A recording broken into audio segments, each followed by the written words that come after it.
Assalamualaikum warahmatullahi wabarakatuh.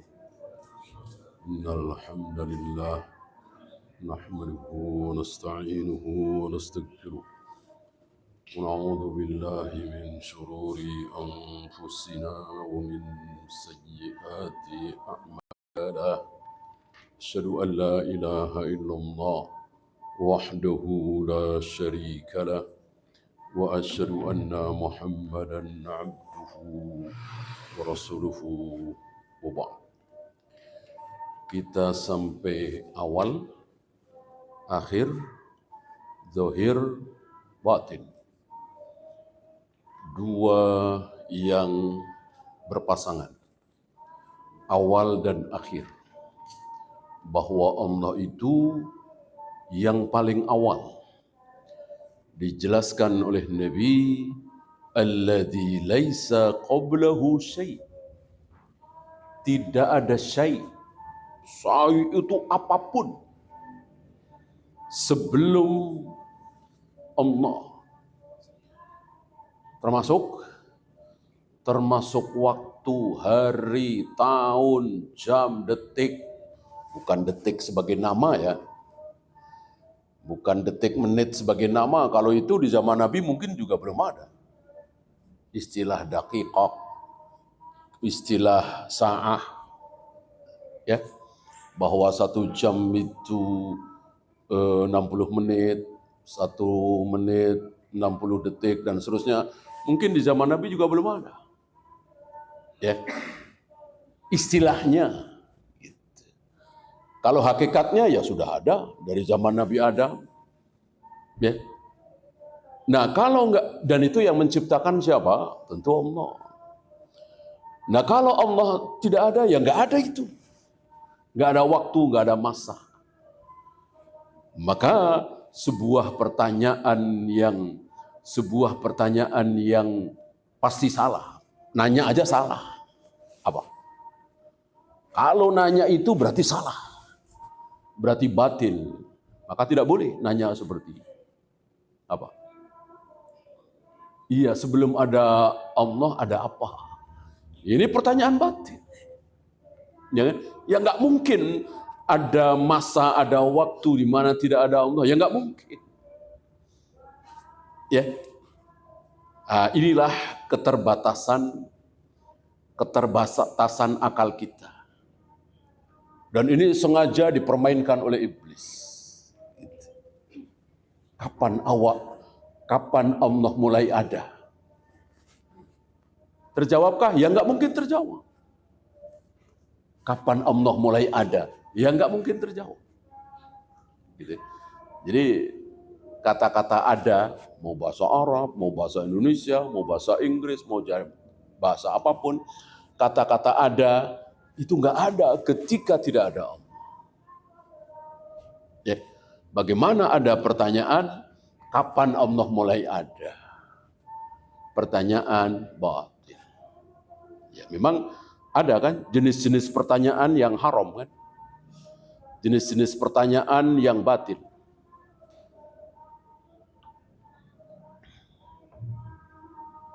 Banyaklah. Ya. Kenapa babi haram? Kenapa subuh 2 rakaat? Kenapa tawaf 7 kali? Kenapa sa'i 7 kali? Kenapa hayya 'ala shalah 2 kali, tidak 3 kali? Bolehkah bertanya seperti ini? Ya, enggak boleh. Enggak akan terjawab. Banyak pertanyaan yang tidak boleh diajukan. Kenapa? Karena tidak mungkin terjawab. Hanya Allah yang tahu dan Allah sengaja tidak memberitahu kepada siapapun, hatta Jibril. Jibril aja nggak tahu. Ya. Jibril nggak tahu kenapa manusia sebaik Abu Thalib, begitu besar jasanya kepada Islam, kepada Nabi SAW, Allah takdirkan kekal di neraka selama-lamanya.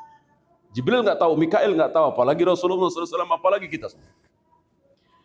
Nggak mungkin ada yang tahu jawabannya kenapa manusia sebaik Abu Thalib Allah bikin kekal di neraka selama-lamanya. Allah tidak kasih hidayah, Allah tidak beri kesempatan kepada dia untuk baca syahadat. Jika Allah menghendaki, tentu nggak usah dituntun oleh Nabi menjelang akhir hayatnya. Barangkali setahun 2 tahun beliau jadi Nabi sudah masuk Islam. Nggak usah setahun 2 tahun lah, sehari 2 hari. Kalau memang Allah kasih hidayah, kalau memang Allah berkenan memberikan hidayah kepada Abu Thalib, tapi Allah tidak berkenan. Ini kehendak kauniyah.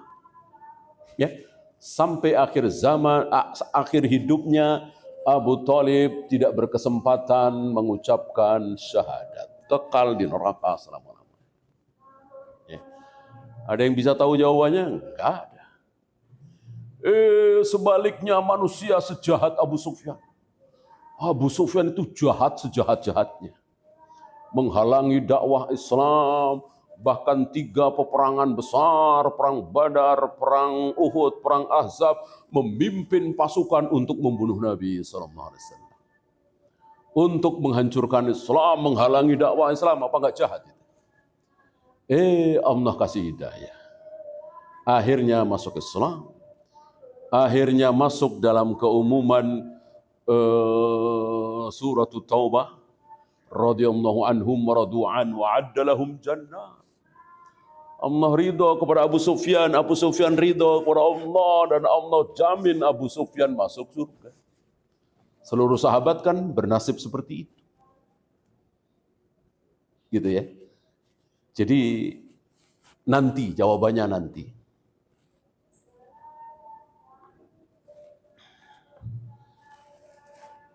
Di surga.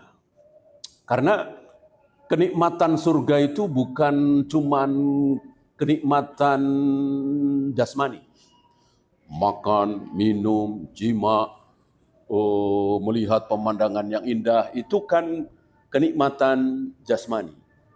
Tapi ada lagi kenikmatan rohani, kenikmatan ruh, kenikmatan ilmu. Ya. Nanti kita akan terkagum-kagum, terbengong-bengong, pantas Abu Thalib enggak dikasih hidayah.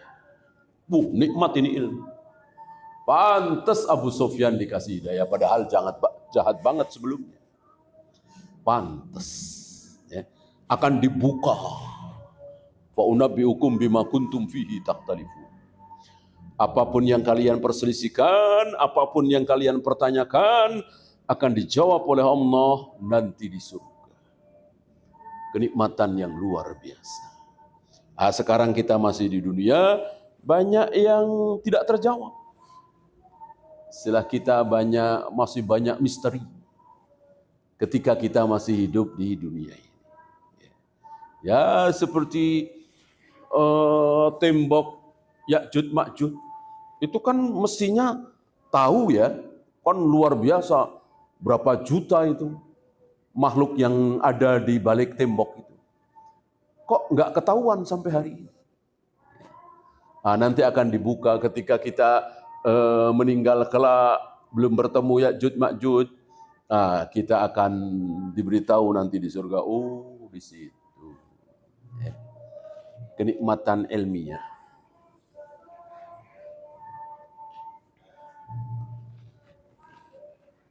Kemudian wal akhiru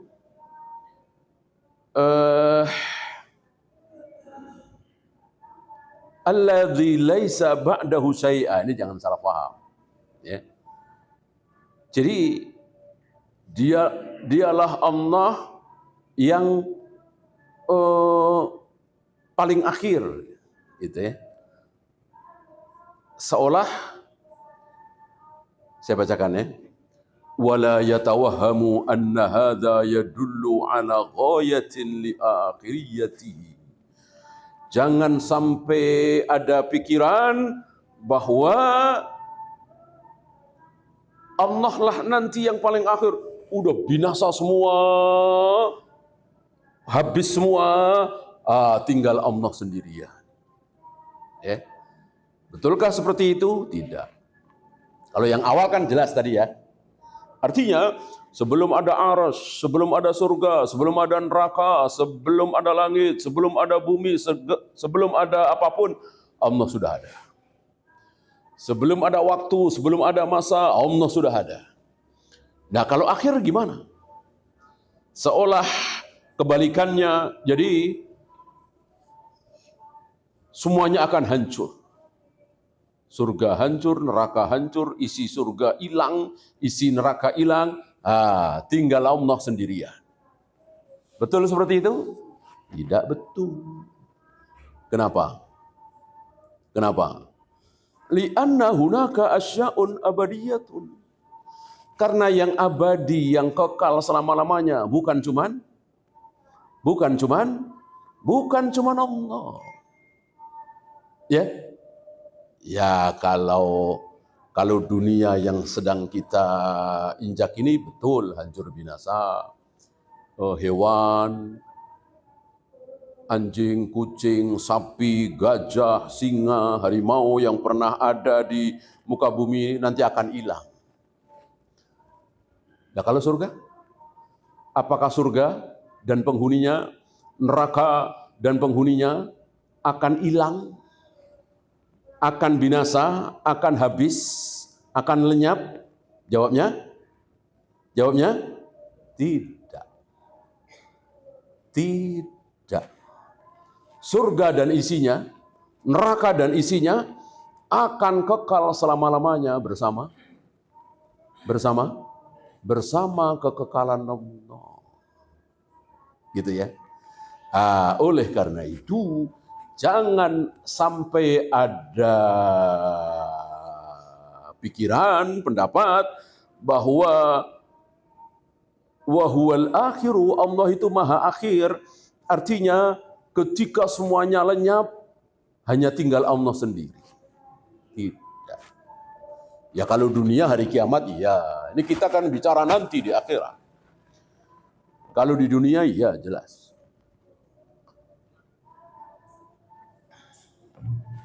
Ketika kiamat tiba, maka segala sesuatu akan hancur, segala yang hidup akan mati, termasuk Jibril, Mikail, bahkan malaikat maut, sang pencabut nyawa ini juga akan mati. Tinggal Allah sendirian. Tapi kan habis itu dihidupkan lagi. Ketika ditiup sangkakala yang kedua. Maka apa makna dari akhir? Beliau mengatakan annahu muhitum bikulli syai'. Allah meliputi, ilmu Allah meliputi segala sesuatu. Itu yang dimaksud dengan akhir. Fala nihayata li akhiriyati. Bukan berarti bahwa segala sesuatu akan lenyap, tinggal Allah sendirian. Bukan. Karena sekali lagi, ada makhluk yang akan kekal selama-lamanya, yaitu surga dengan penghuninya dan neraka dengan penghuninya. Bukan surga doang, neraka doang ya. Penghuninya akan lenyap, ya buat apa? Buat apa? Buat apa surga diciptakan kalau tidak ada penghuninya? Buat apa neraka diciptakan kalau tidak ada penghuninya? Allah menciptakan surga dan menciptakan pula penghuninya. Allah menciptakan neraka dan Allah menciptakan pula penghuninya. Ketika Allah menciptakan surga pertama kali, Allah sudah merencanakan bahwa yang akan masuk surga ini adalah si anu, si anu, si anu, si anu. Begitu pula ketika Allah menciptakan neraka, Allah sekaligus merencanakan bahwa yang akan masuk neraka adalah si anu, si anu, si anu, si anu. Dan tidak mungkin batal. Ya. Bahkan urutannya, kalau Allah ditanya, ya Allah, siapa yang akan masuk neraka kali ke 1579 misalnya. Bisakah Allah jawab? Tentu bisa. Ya. Si fulan ini apakah nanti akan masuk neraka? Allah bisa jawab. Urutan keberapa? Allah bisa jawab. Tidak ada pertanyaan yang tidak bisa dijawab oleh Allah. Ya. Ya Allah, ini bayi masih merah, baru umur 4 jam. Ini akan masuk surga atau neraka, ya Allah. Bisa jawab Allah? Tentu bisa. Kalau masuk surga urutan keberapa, kalau masuk neraka urutan keberapa, Allah bisa jawab. Neraka yang tingkat mana, surga yang tingkat mana, Allah bisa jawab. Tidak ada pertanyaan yang tidak bisa dijawab oleh Allah. Ya, kemudian az-zahir. Az-zahir minadz zuhur. Zuhur jamak dari zuhrun. Punggung. Ya. Al-ulu, karena yang paling tinggi. Gitu ya.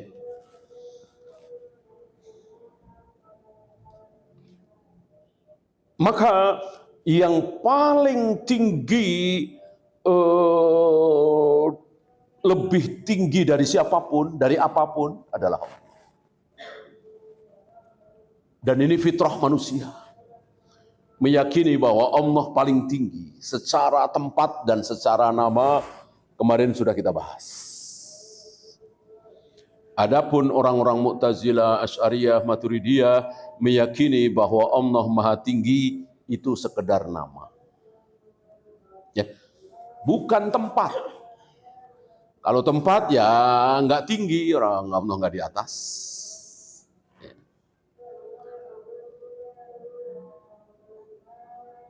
Ini kebatilan mereka.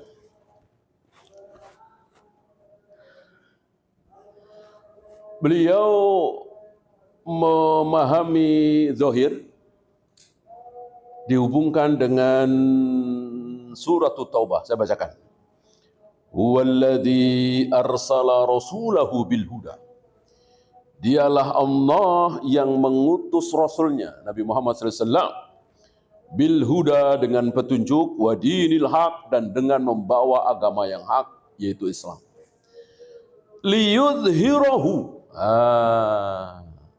agar Islam itu dimenangkan oleh Allah, tinggi, zahir, ala dini kullihi, di atas semua agama.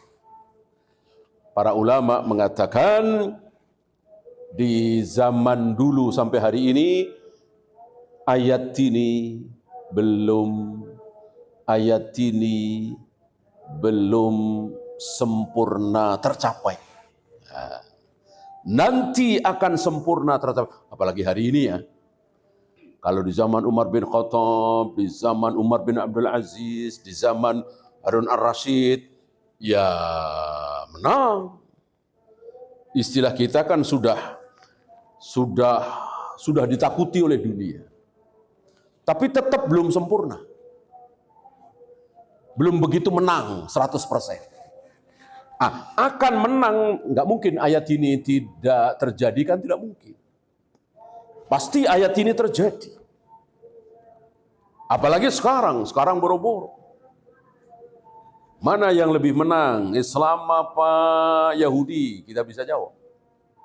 Apalagi di Palestina sana, di Gaza sana. Mana ada? Liyudhhirahu 'alad dini kulli. Islam akan dimenangkan oleh Allah di atas semua agama. Ya. Belum sampai waktunya. Belum sampai waktunya. Nanti akan sampai waktunya di mana yang paling berkuasa di muka bumi adalah Islam. Yahudi dan Nasrani tunggang langgang dari kejaran kaum muslimin. Sama antum masih ingat pohon Gorkot. Sebuah keterangan dari Nabi alaihi salatu wassalam bagaimana batu pohon bisa berbicara, membantu pasukan Islam untuk menghabisi Yahudi dan Nasrani yang tidak mau masuk Islam. Maka nggak ada yang tidak masuk Islam kecuali lemah. Ya, tunduk, patuh, gitu. Yang nggak tunduk, nggak patuh, ya jangankan manusia. Pohon dan batu saja ikut membantu. Kecuali pohon Gorkot tadi. Tentu kita tidak ragu dengan apa yang disabdakan oleh Nabi sallallahu alaihi wasallam. Hanya waktunya belum sampai. Nanti akan sampai waktunya di mana Islam betul-betul ditakuti oleh seluruh agama. Ada yang mengatakan, oh ini sudah tercapai di zaman Umar, oh sudah tercapai di zaman Umar bin Abdul Aziz, ini sudah tercapai di zaman Harun al-Rasyid. Jawabnya belum. Kalau toh tercapai, kalah lagi ya buat apa? Ya, hari itu betul-betul menang di atas semua agama, di bawah kepemimpinan Muhammad bin Abdullah yang bergelar Al-Mahdi atau Imam Mahdi. Ya, yang bertemu dengan Nabi Isa alaihi salatu wassalam. Nah, baru ayat ini berlaku, ayat ini nampak. Sekarang belum nampak. Buru-buru menang. Dengan mudah seseorang akan mengatakan siapa yang lebih jaya, siapa yang lebih menang, Islam apa Eropa? Tahu jawabannya. Islam apa Amerika? Tahu jawabannya. Islam apa Jepang? Tahu jawabannya. Padahal Jepang, Amerika, Eropa bukan Islam. Yang Islam kan ya mayoritas di Timur Tengah, di Mesir, Indonesia, Malaysia, Brunei.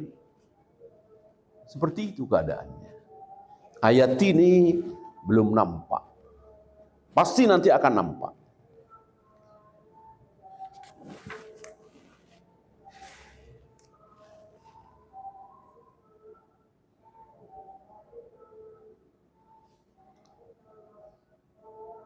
Wa qala an-nabiy alaihi salatu wassalam fi tafsiriha alladhi laisa fawqahu syai'. Salah satu tafsiran dari Nabi, sebaik-baik tafsir adalah tafsir yang diucapkan oleh Nabi sallallahu alaihi wasallam. Maka waktu itu kita bahas menafsirkan Al-Qur'an harus dengan Al-Qur'an. Menafsirkan Al-Qur'an harus dengan hadis. Menafsirkan Al-Qur'an harus dengan ucapan para sahabat. Menafsirkan Al-Qur'an harus dengan bahasa. Tidak boleh keluar dari empat itu.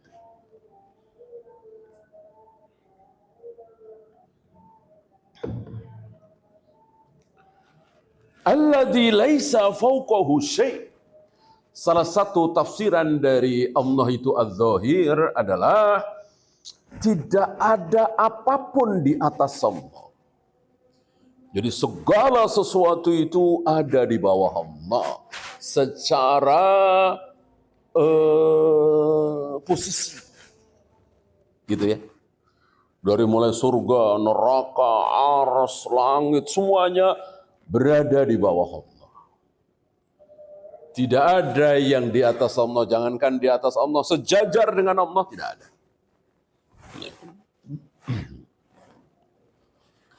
Bahkan ada satu tempat di mana Jibril belum pernah sampai ke tempat itu. Yang pernah sampai ke tempat itu siapa? Masih ingat? Rasulullah Muhammad sallallahu alaihi wasallam. Jibril, Mikail dan siapapun belum pernah sampai ke tempat tersebut. Rasulullah sallallahu alaihi wasallam pernah menginjak tempat itu. Dan di tempat itulah Rasulullah mendengar deritan pena. Jadi seandainya ketika Allah menulis di Lauh Mahfuz itu, kan menulis, Rasulullah ada di situ, maka deritan pena itu akan terdengar oleh beliau, Rasulullah sallallahu alaihi wasallam.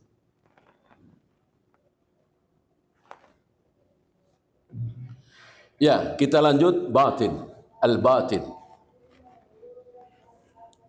Fassarahu an-nabiy sallallahu alaihi wasallam wa qala alladhi laysa dunahu syai'. Kalau awal lawannya akhir, kalau zahir lawannya batin. Ya. Zahir kita bahas tadi dari ucapan Nabi, tidak ada apapun di atas Allah. Batin bagaimana? Seolah ada kebalikannya ya. Berarti tidak ada apapun di bawah Allah. Jelas ini keliru. Jelas keliru sebagaimana kelirunya tadi. Awal jelas. Akhir seolah Allah itu paling akhir. Padahal tidak. Gitu ya. Apa batin? Alladzi laisa dunahu syai'. Wa hadza kinayatun an ihatatihi bi kulli syai'a. Tafsiran yang benar dari al-batin adalah Allah itu meliputi segala sesuatu. Gitu.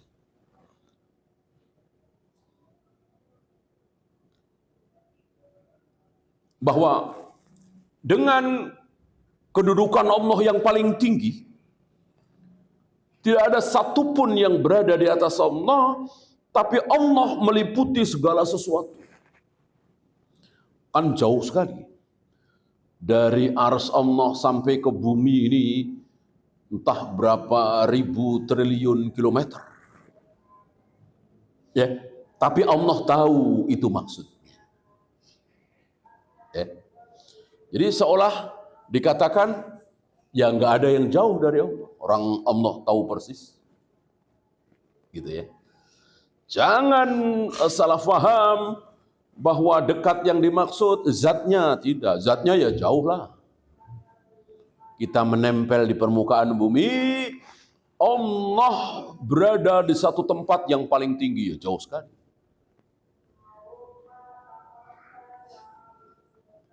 Antara bumi yang kita injak dengan Allah itu, yang paling atas itu, ada ars, ada surga, ada neraka, ada langit ketujuh, keenam, kelima, 4, 3, 2, 1. Ada matahari, di langit satu saja ada matahari, ada bulan, ada bintang. Entah berapa juta bintang dan seterusnya dan seterusnya. Jauh sekali kan? Bersamaan dengan itu sering sekali dikatakan aku dekat. Allah itu maha dekat. Zatnya tentu bukan. Zatnya jauh sekali. Tapi ilmunya meliputi segala sesuatu. Fa'uluhu la yunafi kurbahu. Maka ketinggian Allah bukan berarti Allah itu kemudian jauh. Tetap dikatakan dekat. Ya, apanya? Ilmunya. Fal batinu qaribun mim ma'anal qarib. Lebih dekat gitu. Bahkan lebih dekat dari kalimat al-qarib yang dekat itu.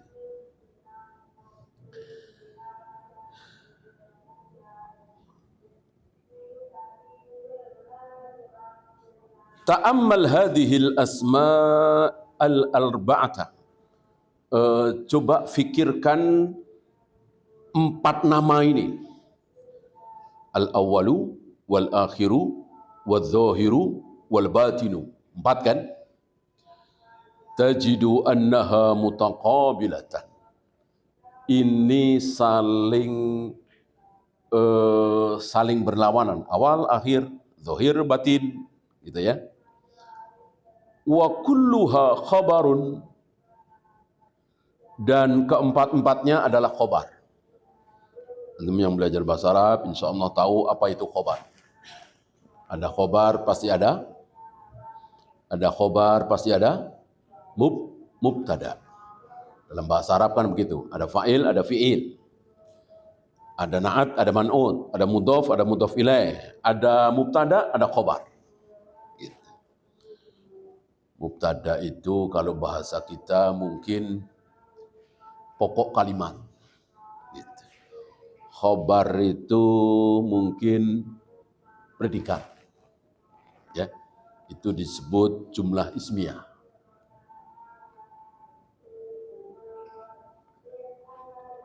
Kalau kita apa ya? Diterangkan, menerangkan. Gitu ya.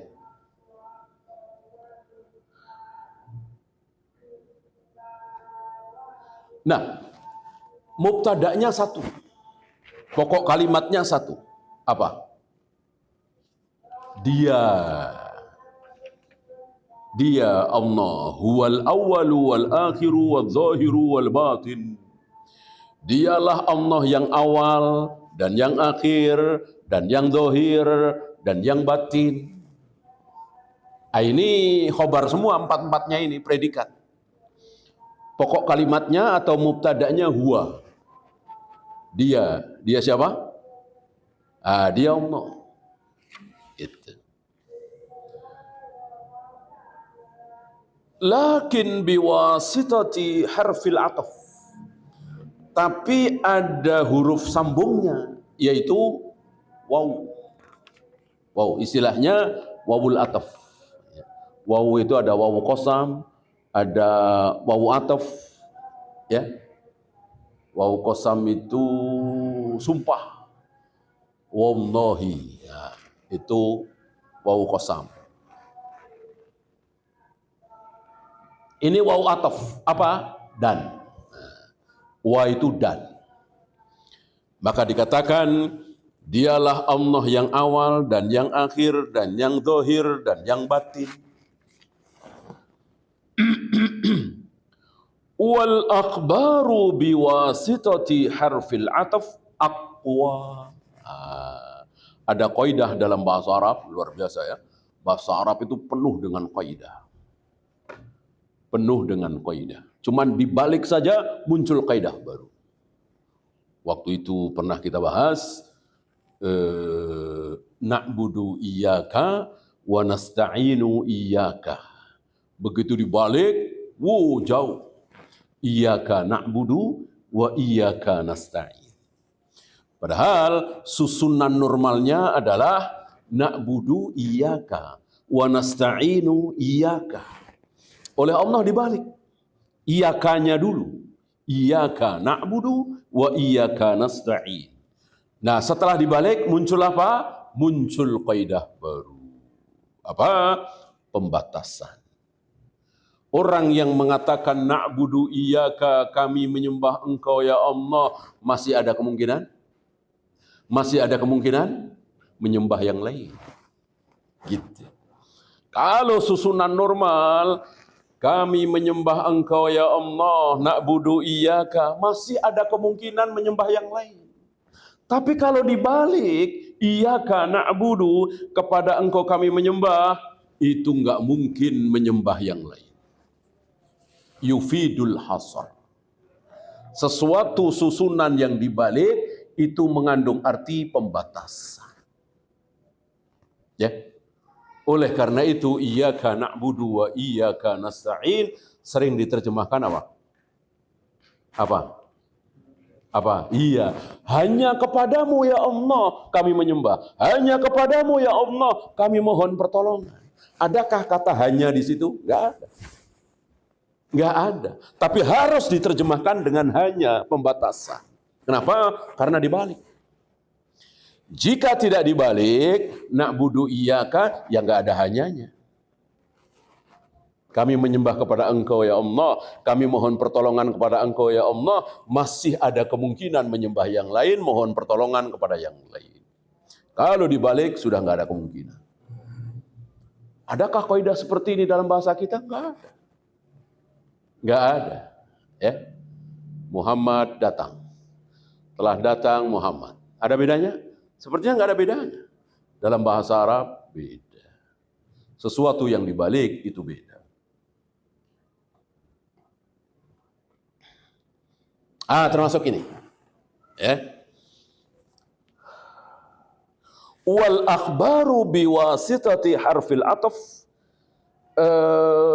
Khobar yang lebih dari satu, di sini ada 4 ya. Kok kata sambungnya itu waw ataf, itu aqwa, lebih kuat. lebih kuat minal akhbar biduni wasitati harfil ataf, daripada khobar yang tidak ada huruf atafnya. Ya. Ambil contoh.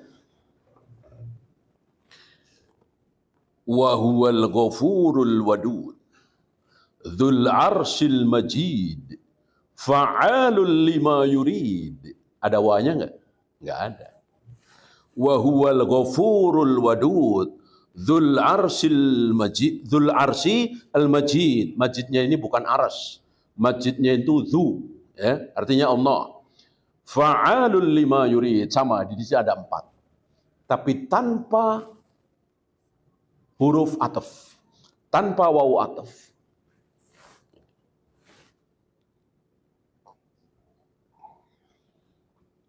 Wa huwal ghafurul wadud. Dialah Allah yang Maha Pengampun, Al-Ghafur, Al-Wadud, pengasih, Dzul Arsy, yang memiliki arsy, Al-Majidu, yang agung, Fa'alul lima yurid, melakukan apapun yang Allah kehendaki. Tidak ada wawu ataf sama sekali. Ya, bolehkah? Ya tentu boleh. Tetapi secara kekuatan kurang kuat. Kata beliau, lebih kuat kalau dengan huruf ataf. Ya.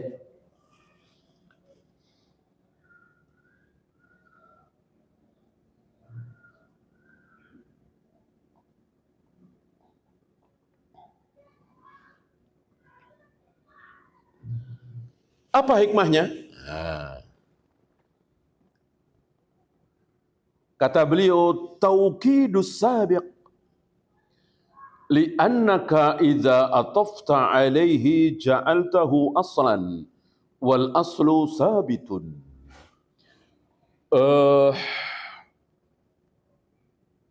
Yang awal itu lebih kuat. Gitu.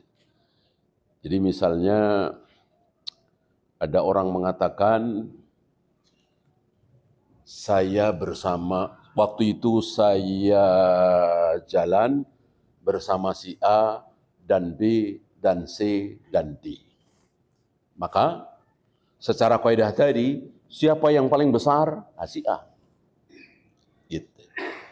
Kemudian si B, kemudian si C, kemudian si D.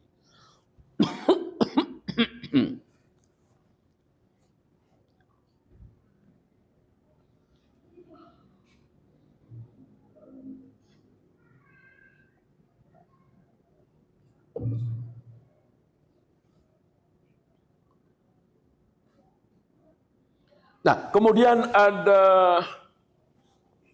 ada kaidah lagi, ya. Annal atfa yaqtadil mughayarah. Ataf itu harus mengandung arti mughayarah, sebuah perbedaan. Gitu.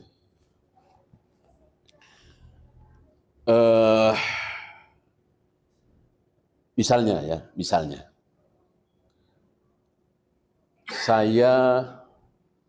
saya makan apel dan pisang dan nanas.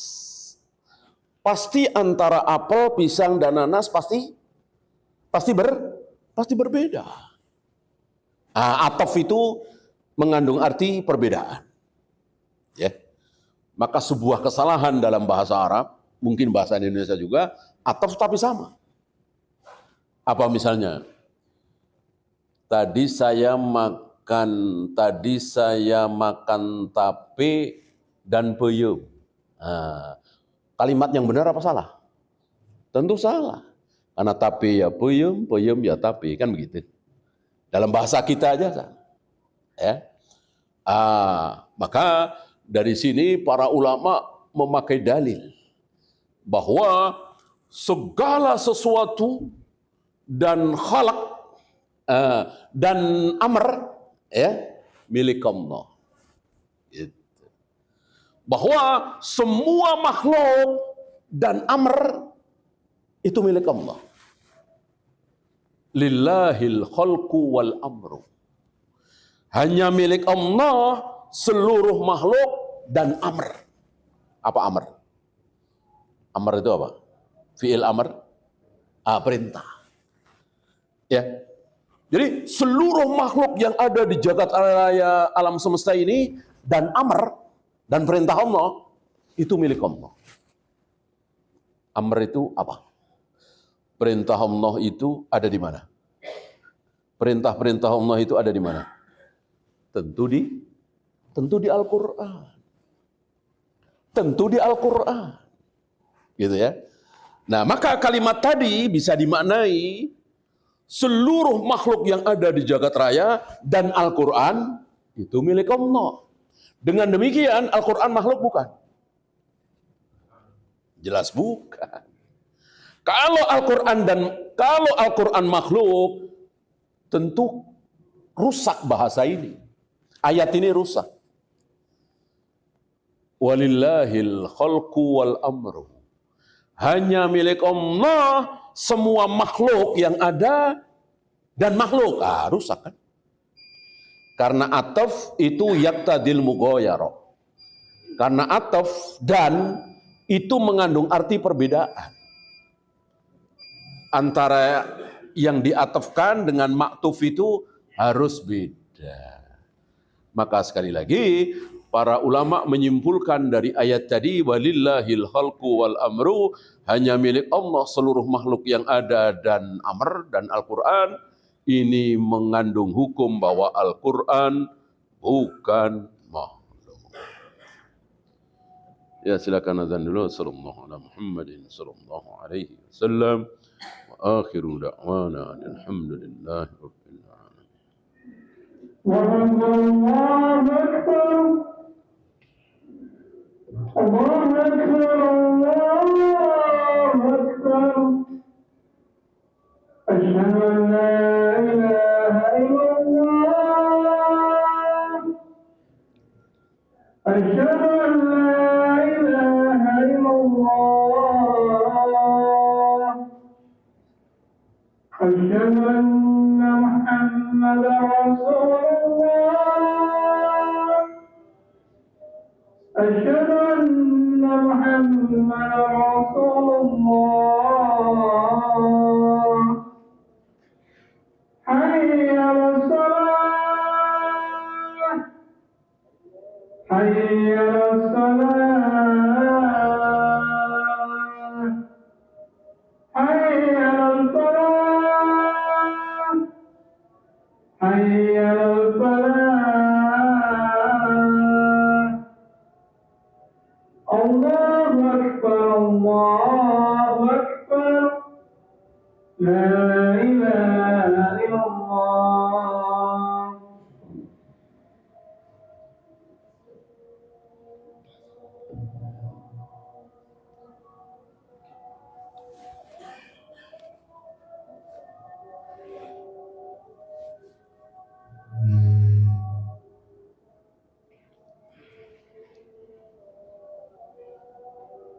Alhamdulillah, salatu wassalamu ala rasulillah. La hawla wa la quwwata illa billah. Allah. Ada pertanyaan?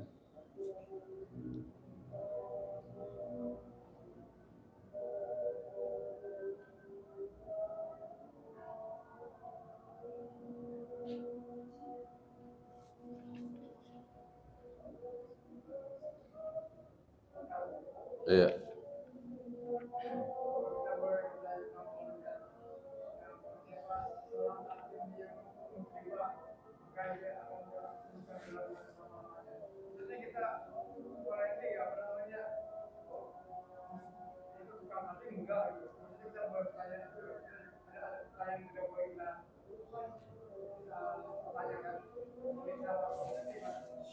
Ya kalau itu sudah ada jawabannya. Kalau yang saya contohkan tadi kan nggak ada jawabannya. Kenapa babi haram? Kenapa subuh 2 rakaat? Kenapa hayya 'ala shalah adzan cuma 2 kali? Kan nggak ada jawabannya. Maka haram. Gitu. Kalau tentang kekal di neraka, membunuh kekal di neraka, tapi kenyataan yang kekal cuman yang berbuat syirik, kan sudah ada jawabannya. Ya. Jadi orang Arab mengatakan kekal selamanya itu untuk sesuatu yang berabad-abad, yang lama sekali. Saking lamanya maka disebut kekal. Ya, bukan kekal yang nggak ada batas akhir.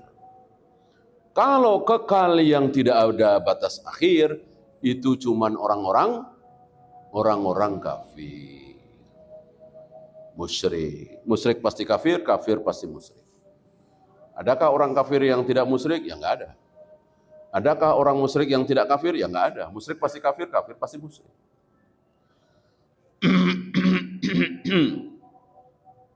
Ada jawabannya. Ya kan? Sebab kalau kekalnya itu betul-betul seperti syirik, ya rusak. Ayat-ayat tentang syirik ya rusak. Innallaha la yaghfiru ayyushraka bihi wa yaghfiru ma duna dzalika liman yasha. Rusak ayat ini. Ya. Sungguh Allah tidak akan mengampuni dosa orang yang berbuat syirik. Allah akan mengampuni dosa apapun selain syirik. Nah, membunuh syirik bukan? Bukan. Akan diampuni? Akan. Mungkinkah diampuni oleh Allah? Mungkin. Riba syirik bukan? Bukan. Dengan demikian akan diampuni? Akan diampuni. Insya Allah ketika Allah mau. Maksud diampuni itu apa? Ya nggak di neraka sama sekali. Kalau disiksa dulu, kemudian pada akhirnya diangkat ke surga, nah itu tidak diampuni. Ya, maksudnya tidak diampuni di sini tidak masuk neraka sama sekali. Mungkinkah? Mungkin. Atau disiksa setelah itu diampuni.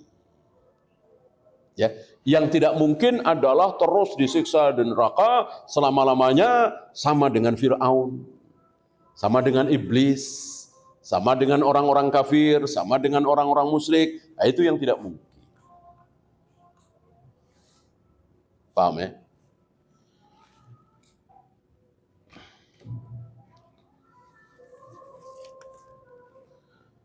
Apakah boleh mengucapkan salam ketika saling bertemu di toilet saat menunggu buang air kecil? Yang dilarang ketika buang air kecil. Ya.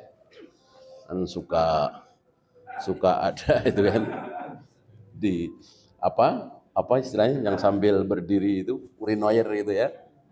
Ngobrol, salam, enggak boleh. Karena tempat itu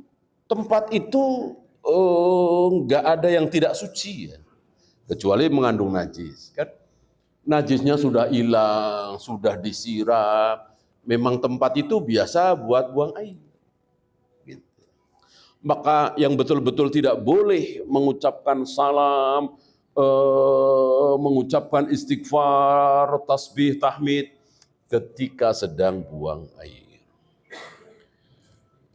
Mengapa Khawarij disebut anjing neraka? Ucapan Nabi SAW yang menunjukkan buruk seburuk-buruknya.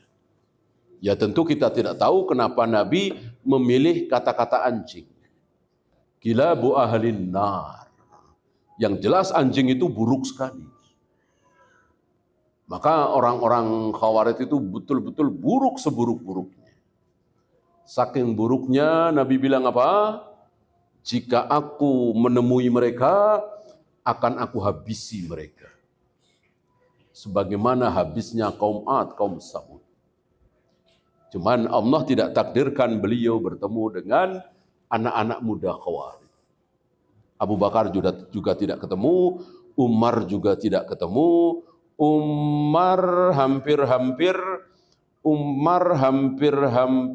terkecoh dengan Sobir. Awalnya Umar mengira ini Sobik ini, Khawarij ini Sobik. Nggak taunya bukan. Karena Sobik kan waktu itu kan terus dipukuli oleh Umar si Sobik ini karena ngotak-ngatik ayat. Kata si Sobik, bunuh saja aku. Mungkin karena saking sakitnya ya, tiap hari dipukul dengan pelepah kurma. Kata Sobik, bunuh saja aku. Kata Umar, sebetulnya akan aku bunuh engkau. Ya. Tapi sayang rambutmu masih ada.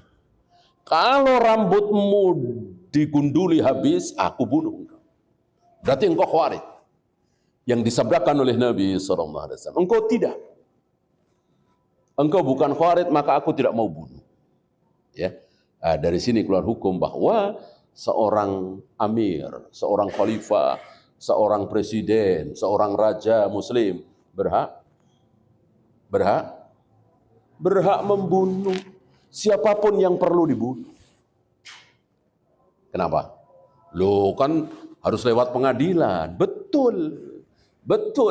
Karena seorang presiden, seorang amir, seorang khalifah, seorang raja berhak jadi hakim. Ini Islam. Nah, sayang di negeri kita dan hampir di negeri Islam nggak pakai cara Islam, tapi caranya siapa itu? Si Montesquieu itu. Jadi harus dipisahkan. Eksekutif sendiri, yudikatif sendiri, legislatif sendiri. Ini kan pembagian Montesquieu. Islam tidak ada seperti itu. Jadi Rasulullah itu ya eksekutif, yudikatif, yang tiga itu. Begitu juga Abu Bakar. Yang bikin peraturan, maksudnya di luar Al-Quran dan Sunnah ya, Abu Bakar. Yang menjalankan, Abu Bakar. Gitu ya.